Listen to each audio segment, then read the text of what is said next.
어디론가 가버렸지만 나는 계속 벚꽃을 바라보았다. 봄의 어둠 속 벚꽃은 마치 피부를 찢고 튀어나온 짓무른 살처럼 보였다. 정원은 그렇게 많은 살들의 달콤하고 무거운 부패로 가득했다. 그리고 나는 나오코의 육체를 생각했다.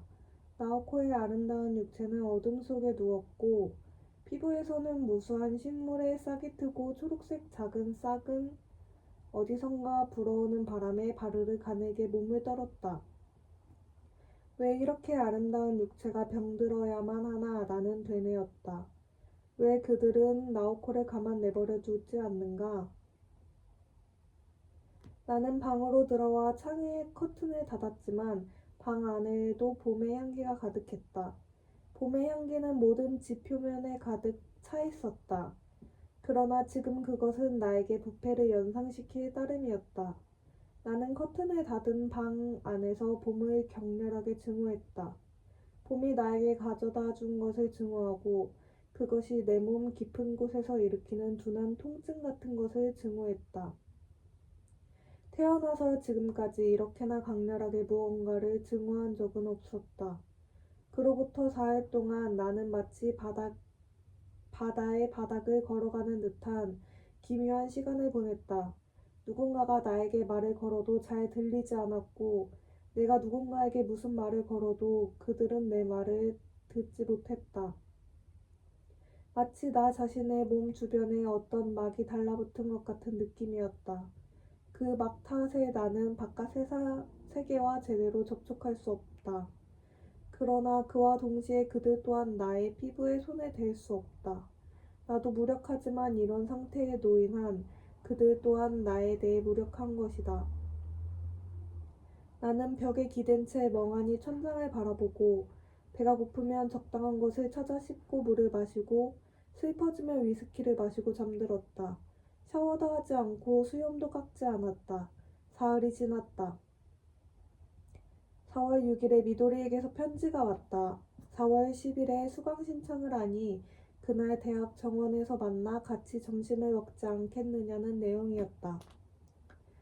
답장이 많이 늦어졌는데 이걸로 서로 비겼으니 화해하자고 했다.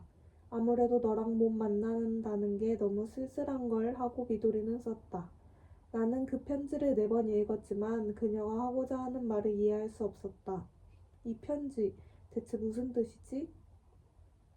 머리가 너무 멍해서 한 문장과 다음 문장의 접점을 제대로 잡아낼 수 없었다. 수강 신청 날에 그녀와 만나는 게 왜 서로 비기는 게 되지? 왜 그녀는 나와 점심을 같이 먹으려는 거야? 뭔지는 모르겠지만 내 머리까지 이상해지려는 것 같았다. 의식이 완전히 풀어져 식물의 뿌리처럼 축 늘어졌다. 이래서는 안 되는데 하고 나는 막연히 생각했다. 언제까지 이렇게 있어서는 안 돼. 어떻게든 해야 해. 그리고 나는 자신을 동정하지 마. 나는 나가사와의 말을 갑자기 떠올렸다. 자신을 동정하는 건 저속한 인간들이나 하는 짓이야. 이런 나가사와 선배, 당신 정말 대단하시네요. 하고 나는 생각했다. 그리고 한숨을 내쉰 뒤 자리에서 일어섰다. 나는 오랜만에 세탁을 하고 목욕탕에 가서 면도를 하고 방 청소를 하고 시장을 봐와서 제대로 된 밥을 해먹고 배고픈 갈매기에게 먹이를 주고 술은 맥주만 마시고 30분 동안 체조를 했다. 면도를 할 때 거울을 보고 얼굴이 홀쭉하니 여우인 것을 알았다. 눈이 이상해 보일 만큼 휑해서 무슨 남의 얼굴을 보는 듯 했다. 다음날 아침 나는 자전거를 타고 조금 멀리까지 나갔다가 돌아와 집에서 점심을 먹은 다음 레이코 씨의 편지를 다시 한번 읽어보았다. 그리고 앞으로 어쩌면 좋을지를 침착하게 생각해 보았다.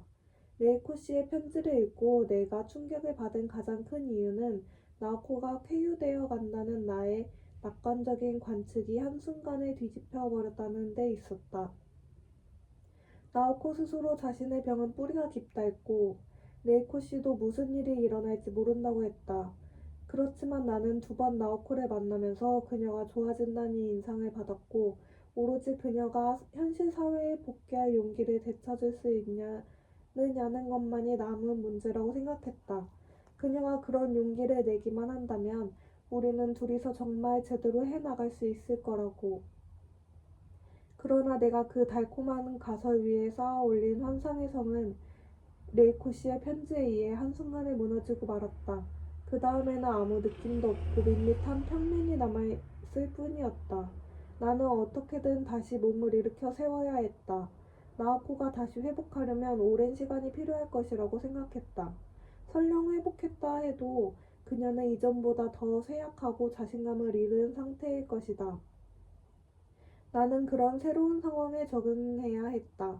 물론 내가 강해진다고 해서 문제가 모두 해결되는 것도 아니라는 것을 잘 알았지만 어쨌든 내가 할 수 있는 일이라고는 스스로 기운을 북돋는 정도일 뿐이다. 그러면서 그녀의 회복을 가만히 기다릴 수밖에 없었다. 어이 기즈키, 나는 생각했다. 너하고는 달리 난 살아가기로 마음먹었고 그것도 제대로 살기로 했거든. 너도 많이 괴로웠을 테지만 나도 괴롭기는 마찬가지야. 정말이야. 이게 다 네가 나오코를 남겨두고 죽어버렸기 때문이야. 그렇지만 나는 그녀를 절대로 버리지 않아. 왜냐면 난 그녀가 좋고 그녀보다는 내가 더 강하니까. 나는 지금보다 더 강해질 거야. 그리고 성숙할 거야. 어른이 되는 거지. 그래야만 하니까. 지금 나는 가능하다면 17, 18에 머물고 싶었어. 그러나 지금은 그렇게 생각하지 않아. 난 이제 10대 소년이 아니야. 난 책임이란 것을 느껴. 봐, 기즈키. 난 이제 너랑 같이 지냈던 그때의 내가 아니야. 난 이제 20살이야. 그리고 나는 살아가기 위해서 대가를 제대로 치러야만 해. 어떻게 된 거야, 와타나베? 왜 그렇게 여유였어, 너? 그런가? 너무 많이 한 거 아니니? 유부녀하고. 나는 웃으며 고개를 저었다.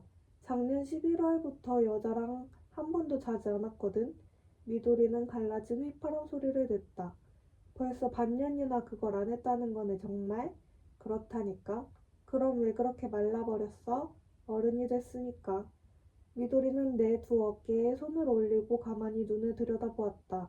그리고 잠시 얼굴을 찌푸렸다가 방긋 웃었다.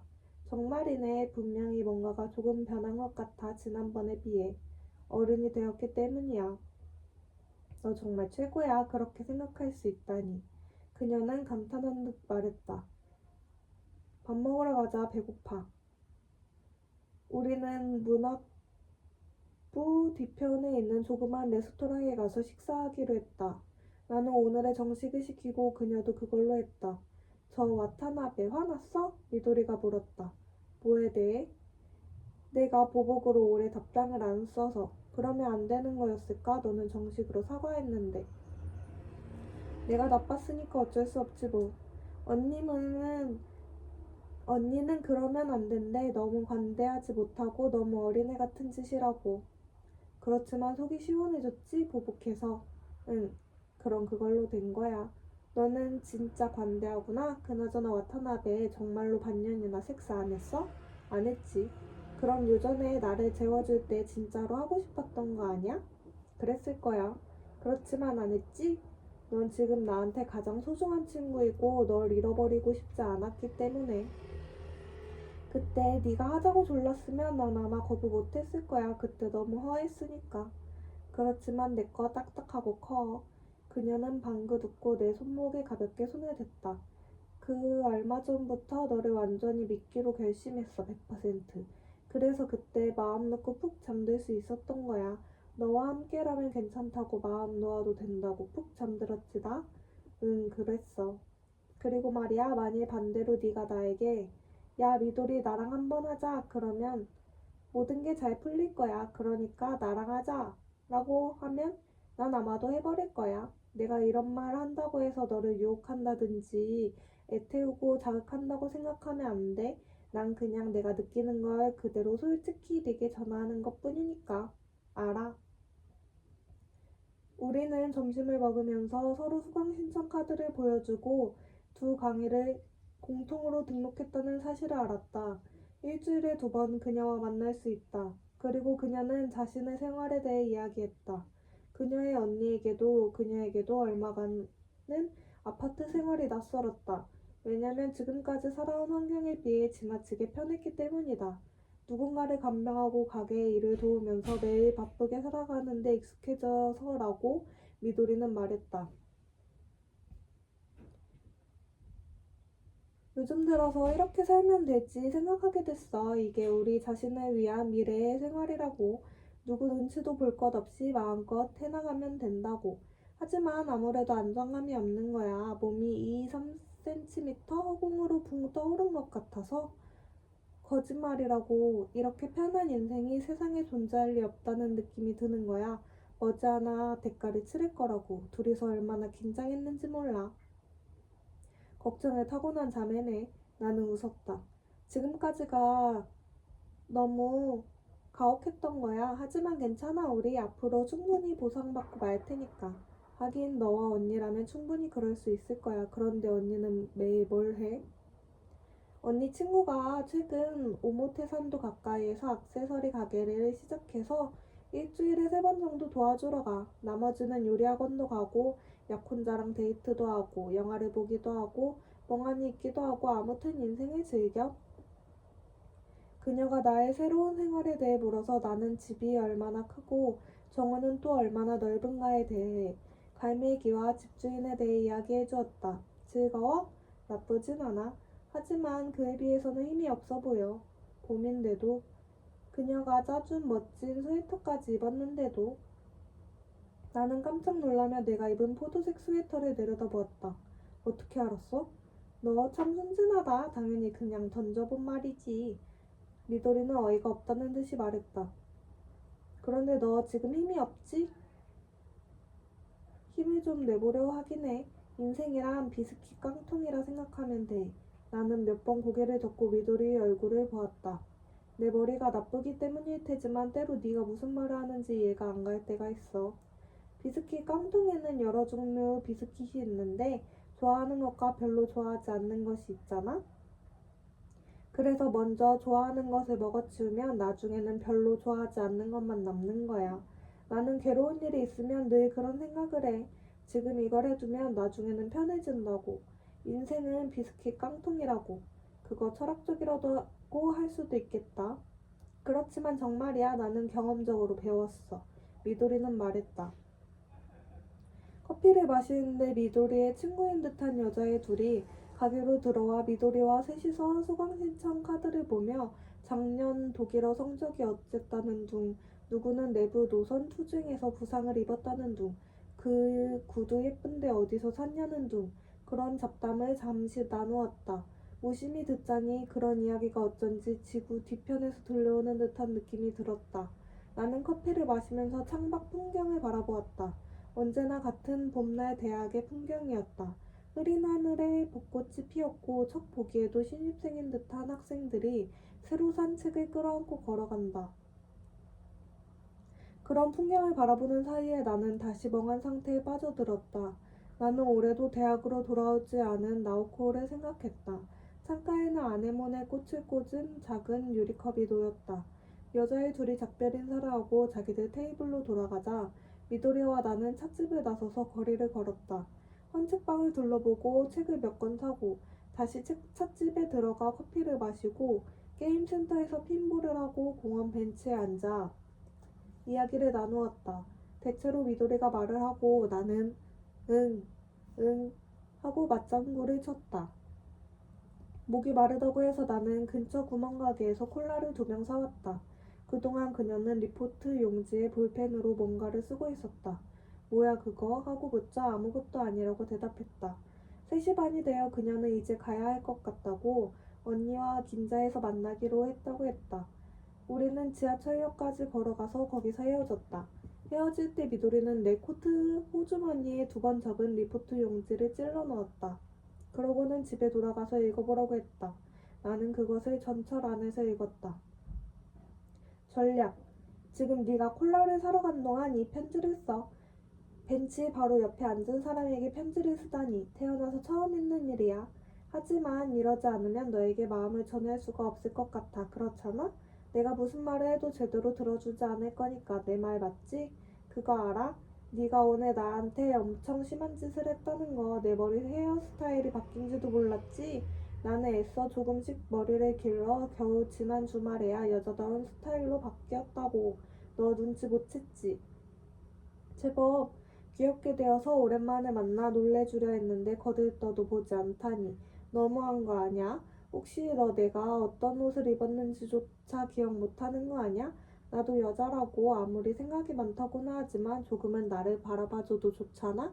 그냥 그 머리 예뻐? 라고 한마디만 해줬으면 그 다음에야 무슨 짓을 하든 무슨 생각을 하든 널 용서했을 텐데. 그래서 지금 너한테 거짓말을 하려고 해. 언니랑 긴자에서 만난다는 거 거짓말이야. 오늘 너희 집에 머물 생각으로 난 파자마까지 가지고 왔어. 그래, 내 가방 안에는 파자마와 칫솔이 들어있거든. 하하하, 바보 같아. 그런데 넌 자기 집으로 가자고 나한테 손짓도 해주지 않았어. 하지만 이제 됐어. 너는 나 같은 건 아무래도 좋고 오로지 혼자 알고 싶은 것 같으니까 혼자 있게 해줄게.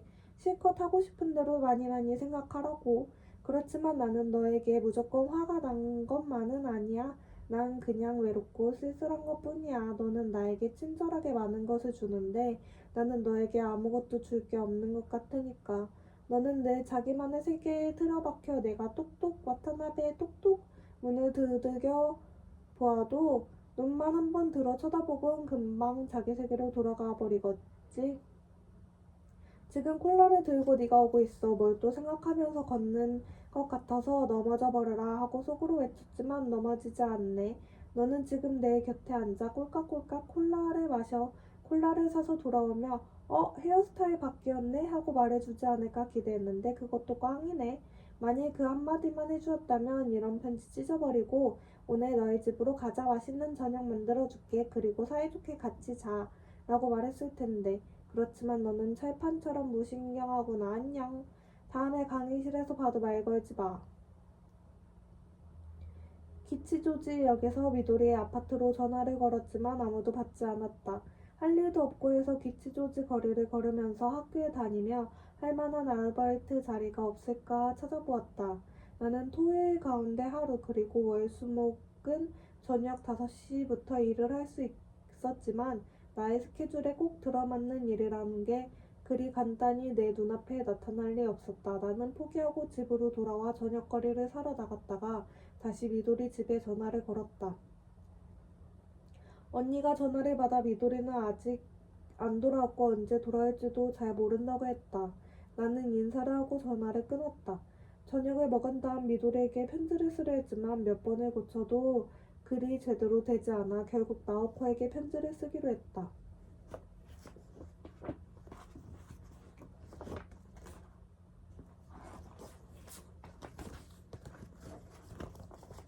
봄이 찾아오고 다시 새로운 학기가 시작되었다고 썼다. 너를 만나지 못해 정말 외롭다고. 어떤 형태로든 너를 만나고 싶고 이야기를 나누고 싶다고. 아무튼 나는 강의지를 해야 마음 먹었다고. 그것 말고 내가 선택할 길은 없을 것 같다고 썼다. 그리고 이건 나 자신의 문제이고 너한테는 아무래도 좋은 일인지 모르겠지만 난 이제 아무하고도 자지 않아. 네가 나를 어루만지던 때 그 느낌을 잃기 싫어서야. 그건 네가 생각하는 것 이상으로 내게 중요한 일이야. 나는 늘 그 순간을 생각해. 나는 편지를 봉투에 넣고 우표를 붙이고 책상 앞에 앉아 잠시 그 편지를 들여다보았다. 평소보다 훨씬 짧은 편지였지만 어쩐지 내 마음을 더 잘 전해줄 것 같은 느낌이 들었다. 나는 잔에 3cm 정도 위스키를 부어 2번에 나누어 마신 다음 잠자리에 들었다. 다음날 나는 기치조지역 가까이에서 토요일과 일요일 배만 할 수 있는 일자리를 찾았다. 그다지 크지 않은 이탈리안 레스토랑의 웨이터 일인데 조건은 그저 그랬지만 점심도 나오는 데다 교통비도 주었다. 월, 수, 목, 오후 반이 쉴 때 그들은 자주 쉬었다. 대신 출근해도 좋다고 했다. 나에게는 딱 좋은 조건이었다. 3달 후에는 시급을 올려줄 것이니 이번 주 토요일부터 나오라고 매니저가 말했다. 신주쿠 레코드 가게에 별 볼 일 없는 점장에 비한다면 아주 제대로 된 남자였다. 미도리 아파트에 전화를 걸어 또 언니가 받아서 동생이 어제부터 돌아오지 않아서 오히려 행선지를 알고 싶은 심정인데 혹시 어디 뒷짐작 가는 데라도 없느냐고 피곤해 지친 목소리로 물었다. 내가 아는 거라곤 그녀의 가방에 파자마와 칫솔이 있었다는 것 뿐이었다. 수요일 강의에서 나는 미도리를 보았다. 그녀는 숙색 스웨터를 입고 여름에 애용하던 짙은 선글라스를 끼고 있었다. 그리고 맨 뒷자리에 앉아 지난번에 본 적이 있는 안경 낀 자그마한 몸짓의 여자애와 이야기를 했다. 나는 그쪽으로 가서 미도리에게 나중에 이야기 좀 하고 싶다고 말했다. 안경 낀 여자애가 먼저 나를 보고 그 다음 미도리가 나를 보았다. 미도리의 머리는 확실히 이전에 비해 꽤 많이 여성스러워졌다. 조금 어른스러워 보이기도 했다. 나 약속 있거든? 미도리는 살짝 고개를 갸웃하며 말했다.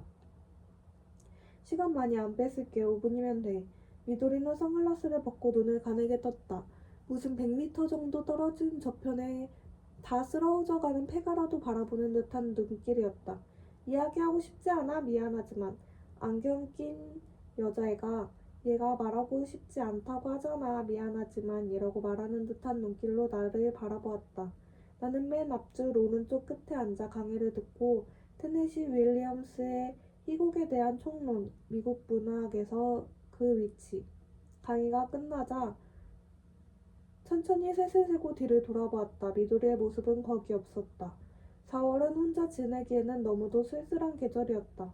4월에는 주변 사람들이 모두 행복한 듯이 보였다.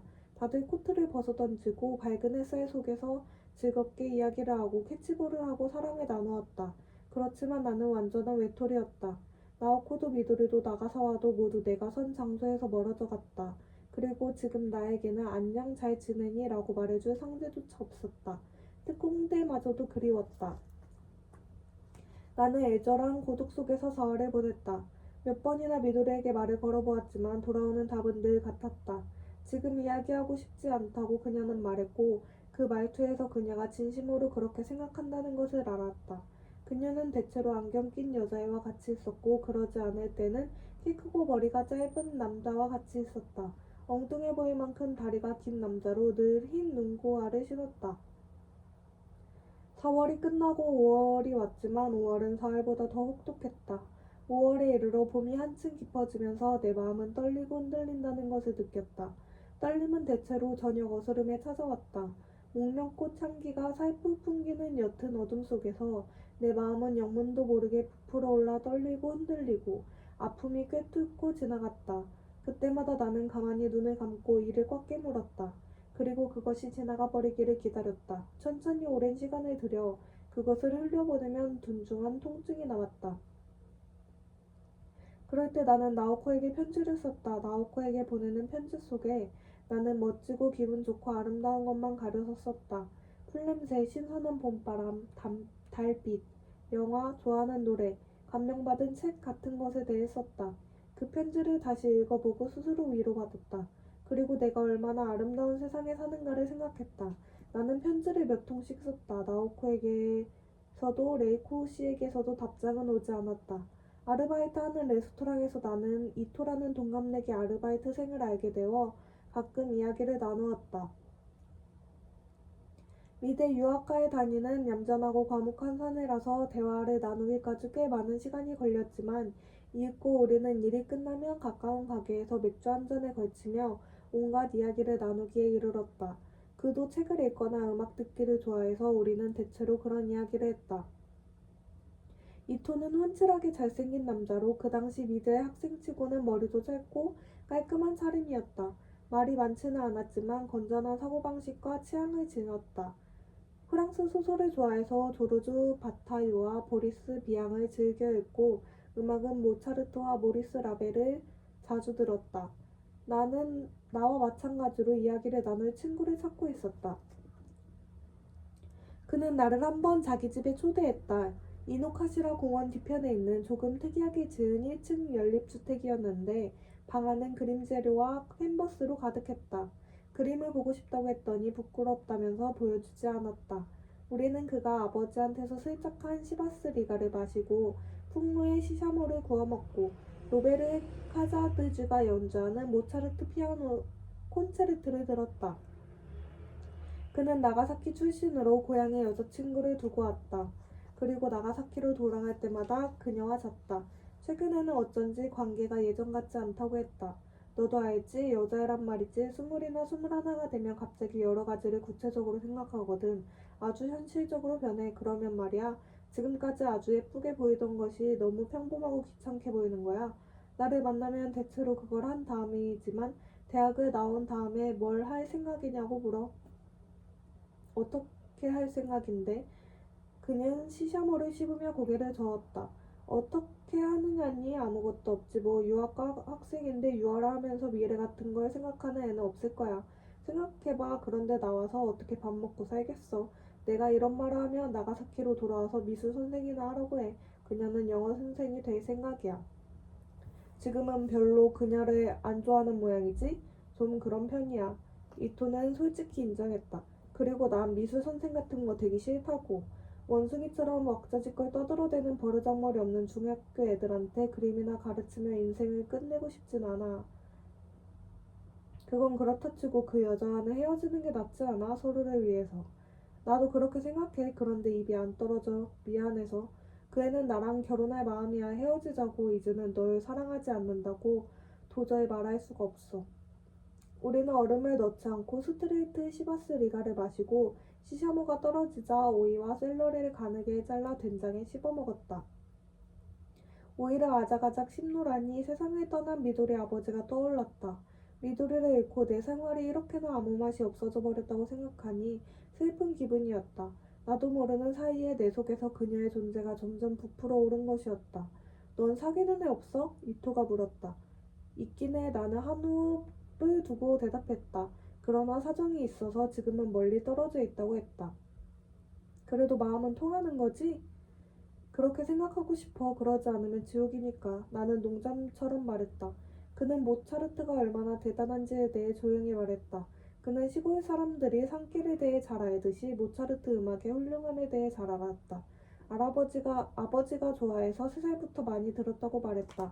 나는 클래식에 대해 그리 밝지는 못했지만 바로 여기야. 어때 이 부분? 하는 성의 있고 적절한 그의 해설을 들으면서 모차르트의 콘체르트를 듣노라니 정말로 오랜만에 평온함을 느낄 수 있었다. 우리는 이노카시라 공원의 숲 위로 떠오른 초승달을 바라보며 시바스 리가를 마지막 한 방울까지 마셨다. 맛있는 술이었다. 이토는 자고 가라 했지만 나는 잠깐 볼 일이 있다고 하며 위스키 고맙다는 인사를 남기고 그의 방을 나섰다. 그리고 돌아가는 길에 공중전화 부스에 들어가 미도리에게 전화를 걸어보았다. 희한하게도 미도리가 전화를 받았다. 미안해. 지금은 너랑 이야기 안 할래. 미도리가 말했다. 그건 알아. 몇 번이나 들었으니까. 이렇게 너와 헤어지고 싶지 않아. 넌 정말로 얼마 안 되는 내 친구 가운데 한 사람이고 너를 못 만난다는 게 너무 힘들어. 언제쯤에야 너와 이야기할 수 있어? 그것만 가르쳐줘. 내가 말을 걸게. 그때가 되면. 잘 지내? 그럭저럭 그녀가 말했다. 그리고 전화를 끊었다.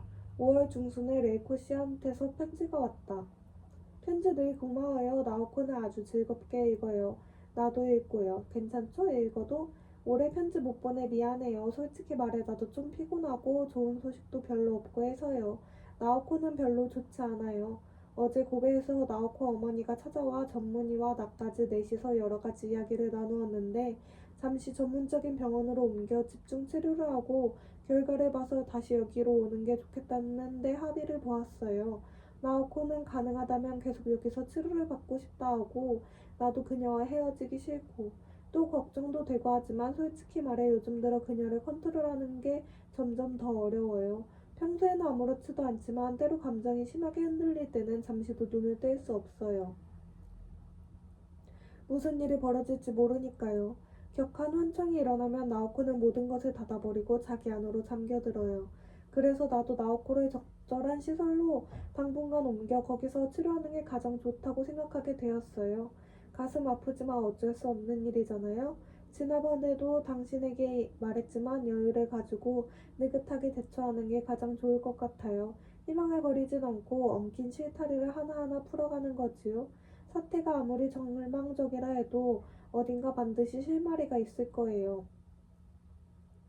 주위가 어두우면 잠시 멈춰서서 어둠에 눈이 있기를 기다리는 수밖에 없는 거예요. 이 편지가 도착할 즈음 나오코는 다른 병원으로 옮겼을 거예요. 연락이 늘 늦기만 해서 정말 미안하게 생각하지만 이런저런 일들이 황급히 결정되어 버렸어요. 새로운 병원은 제대로 시설을 갖춘 좋은 곳이에요. 좋은 의사도 있지요. 주소를 아래에 적어 놓을 테니 편지는 그쪽으로 보내도록 해요. 그녀에 대한 정보는 나한테도 들어오니까 무슨 일이 있으면 알려줄게요. 좋은 뉴스가 있었으면 좋겠네요. 어렵겠지만 힘내요. 라고가 없어도 때로 내게 편지 보내요. 안녕. 그 봄 나는 꽤 많은 편지를 썼다.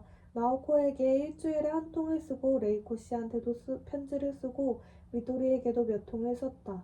대학 강의실에서 편지를 쓰고 집에서는 책상 앞에서 무릎에 갈매기를 앉힌 채 쓰고 휴식 시간에 이탈리안 레스토랑의 테이블에서도 썼다. 마치 편지 쓰기를 통해 산산이 부서져 버릴 것 같은 생활을 겨우 붙들어두는 사람처럼. 너와 이야기를 나누지 못한 탓에 난 정말로 힘든 4월과 5월을 보냈어. 하고 나는 미도리에게 편지를 썼다. 이렇게 힘들고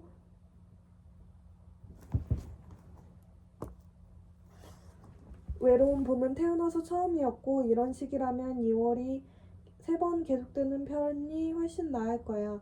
이제 와서 이런 말을 한다 한들 소용없는 일이지만 새로운 헤어스타일 너하고는 정말 잘 어울려.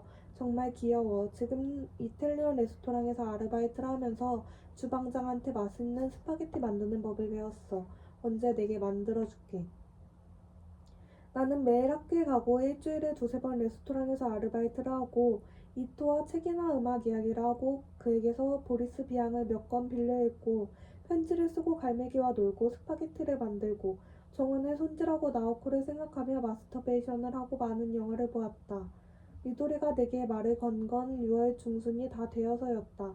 그녀와는 벌써 2달이나 말을 하지 않았다. 그녀는 강의가 끝나자 내 옆에 앉아 잠시 턱을 괜 채 말이 없었다. 창밖에는 비가 내렸다. 장마철 특유의 바람도 없이 곧바로 줄줄 흘러내려 모든 것을 적셔버리는 비였다. 다른 학생이 모두 교실에 나가고 없는데도 미도리는 가만히 비 내리는 풍경을 바라보고만 있었다.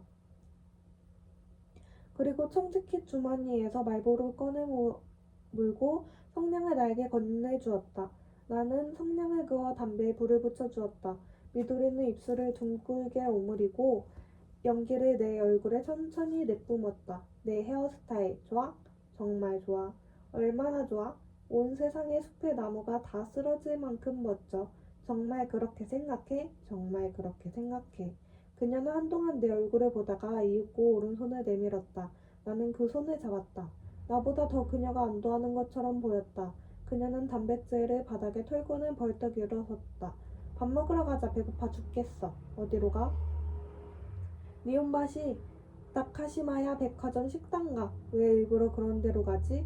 가끔은 거기 가고 싶어져 난. 그리하여 우리는 지하철을 타고 니온바시로 갔다. 아침부터 계속 비가 내려서인지 백화점 안은 사람도 거의 없이 썰렁했다. 비 냄새가 떠들고 점원들도 좀 무료해 보였다. 우리는 지하 푸드코트로 가서 진열장의 견본을 면밀히 검토한 다음 똑같은 도시락을 주문했다. 점심시간이었지만 식당은 그리 붐비지 않았다. 백화점 식당에서 밥 먹는 것도 정말 오랜만이네. 나는 백화점 식당이 아니면 볼 수 없는 하얀 찻잔으로 녹차를 마시며 말했다. 나 좋아해. 이런 분위기. 어쩐지 특별한 일을 하는 느낌이 들어. 아마도 어릴 적 기억 탓일 거야. 백화점에는 어쩌다 한번 데리고 가주었으니까. 나는 자주 갔던 것 같아. 엄마가 백화점 가는 걸 좋아했거든. 좋았겠다. 좋을 건 없었어. 나는 백화점 같은 데 가는 건 안 좋아했으니까. 그게 아니라 귀환받으며 자라서 좋았겠다는 말이야. 그야 외동이니까. 나는 크면 혼자 백화점에 가서 먹고 싶은 거 마음껏 먹겠다고 다짐했어. 어릴 적에는 그렇지만 허망한 일이야. 혼자 이런 데 와서는 우물우물 뭘 먹어봤자 무슨 재미가 있겠어. 특별히 맛있는 것도 아니고 그냥 넓기만 하고 사람만 북적대고 공기도 나쁘고 그래도 가끔은 오고 싶어져. 2달 동안 외로웠어. 내가 말했다. 그건 편지로 읽었어. 미도리는 무덤덤하게 대꾸했다. 어쨌든 밥부터 먹자. 지금 그것 말고는 아무것도 생각 못하겠어. 우리는 반원형 도시락 상자에 든 밥을 깨끗이 비우고 국물을 들이키고 차를 마셨다. 미도리는 담배를 피웠다. 담배를 다 피운 다음 그녀는 아무 말 없이 자리에서 일어나 우산을 들었다. 나도 일어나 우산을 들었다. 이제 어디로 가?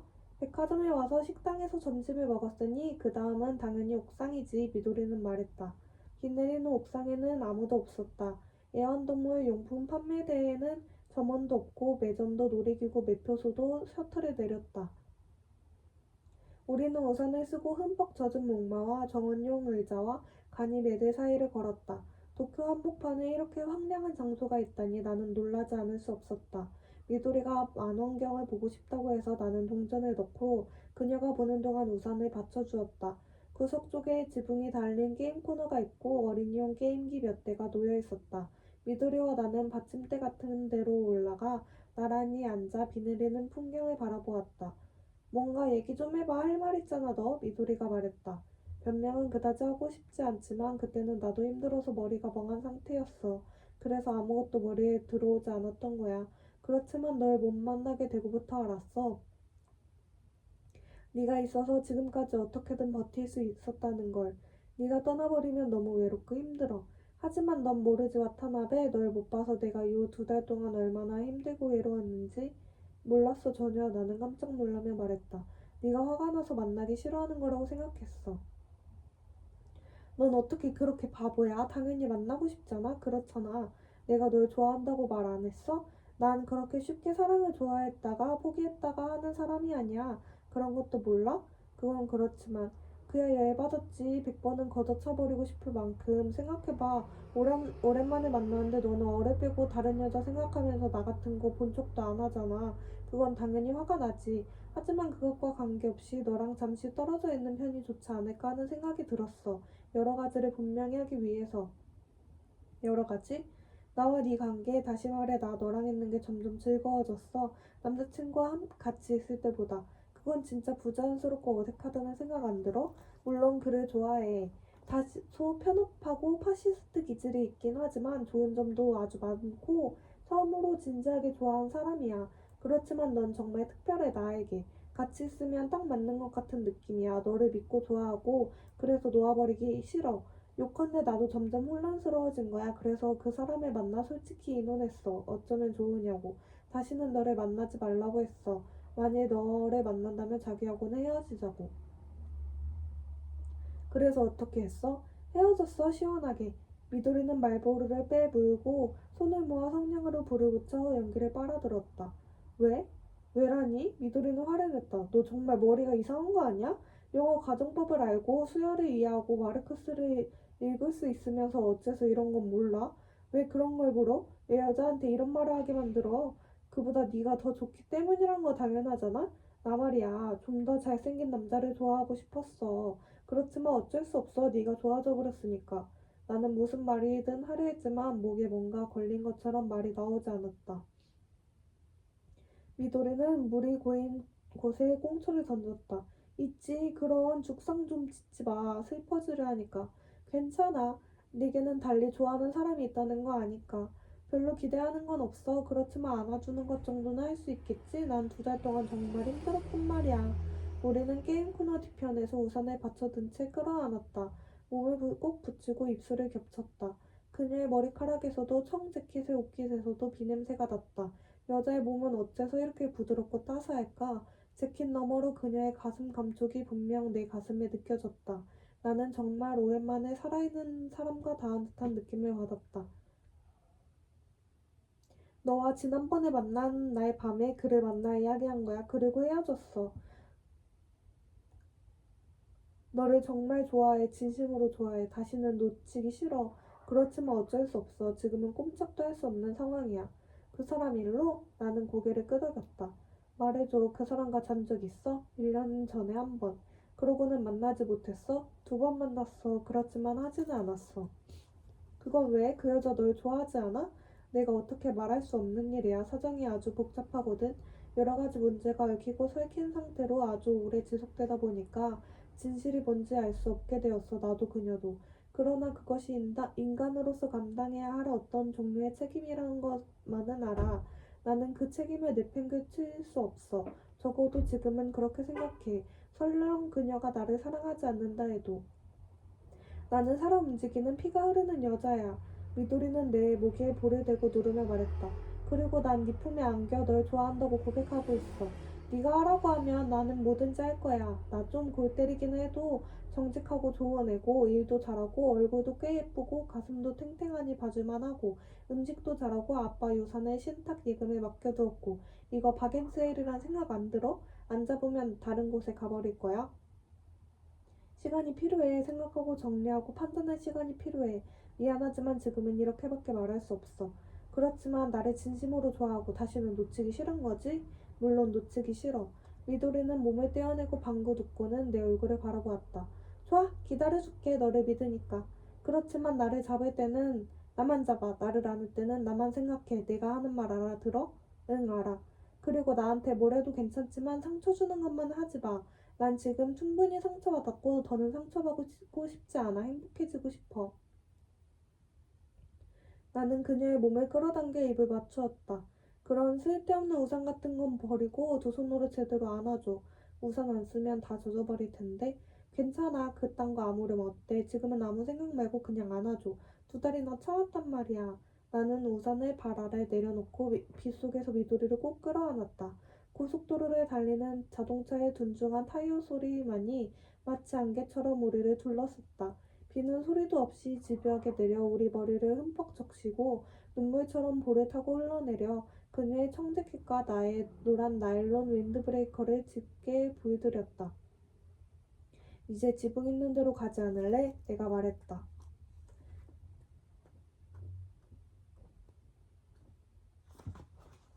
우리 집에 가자. 지금 아무도 없으니까 이러다간 감기 걸리겠어. 하긴 우리 꼭 강을 헤엄쳐 건넌 것 같아. 미도리는 웃으면서 말했다. 아, 기분 좋아. 우리는 매장에서 수건을 사고 번갈아 화장실로 가서 머리를 말렸다. 그 다음 지하철을 타고 묘가다니에 있는 그녀의 아파트로 갔다.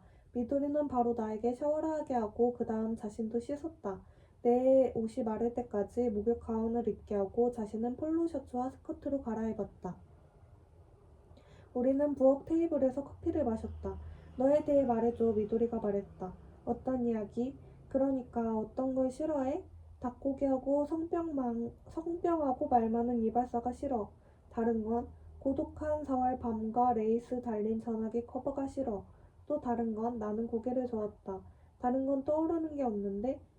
내 남자친구 그러니까 저 남자친구는 싫어하는 게 많았어. 내가 너무 짧은 스커트를 입는 거라든지 담배 피우는 것.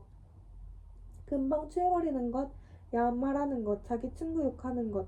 그러니까 만일 그런 점에서 싫은 게 있다면 거침없이 다 말해줘. 고칠 점이 있으면 바로 고칠 테니까. 그다지 없는데 나는 잠시 생각한 다음 말하면서 고개를 저었다. 아무것도 없어. 정말? 네가 입는 거라면 뭐든 좋고 네가 말하는 거 걸음걸이 취한 모습 뭐든 다 좋아. 정말 이대로 좋아? 어떻게 바꾸는 게 좋은지 모르니까 그대로 좋아. 나를 얼마나 좋아해? 온 세상 정글의 호랑이가 모두 녹아서 버터가 되어버릴 만큼 좋아. 미도리는 만족한 듯이 말했다. 다시 한번 안아줄래? 미도리와 나는 그녀의 방 침대에서 끌어안았다. 비가 내리는 소리를 들으며 이불 속에서 우리는 키스를 하고 그리고 세상이 어떻게 돌아가는지 어느 정도 삶은 달걀이 입에 맞는지에 이르기까지 모든 것을 이야기했다. 비 내리는 날에 개미는 뭘 할까? 미도리가 물었다. 몰라. 집 청소나 저장고 정리 같은 걸 하지 않을까? 개미는 일을 열심히 하니까. 열심히 일하는데 개미는 왜 진화하지 않고 옛날부터 개미 그대로일까? 몰라. 하지만 몸의 구조가 진화에 적합하지 않을지도 모르지. 다시 말해 원숭이 같은 동물에 비해서. 정말 의외로 모르는 게 많네. 와타나베. 세상 모든 일을 다 아는 줄 알았는데. 세상은 넓어. 산은 높고 바다는 깊어. 미도리가 말했다. 그리고 목욕가운 앞서을 젖히고 손을 넣고 발기한 페니스를 잡았다. 그리고 숨을 죽였다. 저기 와타나베 미안하지만 정말로 농담이 아니라 안 돼. 이렇게 크고 딱딱해서는 절대로 안 들어가 싫어. 농담이겠지. 나는 한숨을 쉬며 말했다. 농담이야. 미도리는 킥킥 웃었다. 괜찮아. 마음 푹 나. 이 정도라면 어떻게든 들어갈 테니까. 저기 자세히 봐도 돼? 마음대로 하세요. 미도리는 이불 속으로 파고들어 잠시 내 페니스를 만지고 주물렀다. 껍질을 당기기도 하고 손바닥으로 고안의 무게를 재보기도 했다. 그리고 이불에서 고개를 내밀고 크게 숨을 내쉬었다. 나 이거 진짜로 좋아. 절대로 빈말 아니야. 고마워. 나는 솔직히 말했다. 하지만 와타나베 나랑 하고 싶지 않지? 여러 가지가 분명해질 때까지. 하고 싶지 않을 리가 있겠어. 머리가 돌아버릴 만큼 하고 싶어. 그렇지만 할 수가 없어. 정말 고집 하나는 만일 내가 너라면 그냥 해버렸을 거야. 일단 하고 나서 생각했을 거야. 정말로 그럴 거야? 거짓말. 미도리는 작은 목소리로 말했다. 나도 안 할 거라고 생각해. 만일 내가 너라도 안 했을 거야. 그리고 난 너의 그런 점이 좋아. 정말 정말 좋아. 얼마만큼 좋아? 내가 물었지만 그녀는 대답하지 않았다. 대답 대신에 내 몸에 바싹 달라붙어 내 젖꼭지에 입을 맞추고 테니스를 잡은 손을 천천히 움직이기 시작했다. 그 순간 내 머리에 떠오른 것은 나오코의 손과 움직임이 아주 다르다는 것이다. 둘 다 부드럽고 섬세하긴 하지만 뭔가 달라서 완전히 다른 체험을 하는 것 같았다. 저기 와타나베, 다른 여자를 생각하는 거지? 생각 안 해. 나는 거짓말을 했다. 정말? 정말이지. 이런데 다른 여자 생각하는 거 싫어. 생각할 수도 없어. 내 가슴이나 거기 만지고 싶어? 미도리가 물었다. 그러고 싶긴 한데 아직 안 그러는 게 좋을 것 같아. 한꺼번에 너무 많은 거라면 자극이 너무 강해 참기가 힘들어져. 미도리는 고개를 끄덕이고 이불 안에서 꼼지락거리며 팬티를 벗더니 그것을 내 페니스 끝에 댔다. 여기에 발사해도 돼. 더러워질 텐데. 눈물이 날 것 같으니까 쓸데없는 소리 그만해. 미도리는 울먹이는 목소리로 말했다. 이딴 건 빨면 되잖아. 걱정하지 말고 마음껏 해. 정 마음에 걸리면 새 걸 사서 선물해줘. 혹시 내 거라 마음에 안 들어서 안 된다는 거야? 설마. 그럼 해버려. 괜찮아. 발사. 내가 사장을 하자 그녀는 나의 정맥을 점검했다. 와, 많이도 나왔네. 그녀는 감탄한 듯이 말했다. 너무 많았어? 괜찮아 바보 마음대로 쏟아도 돼. 미도리는 웃으면서 나에게 키스했다.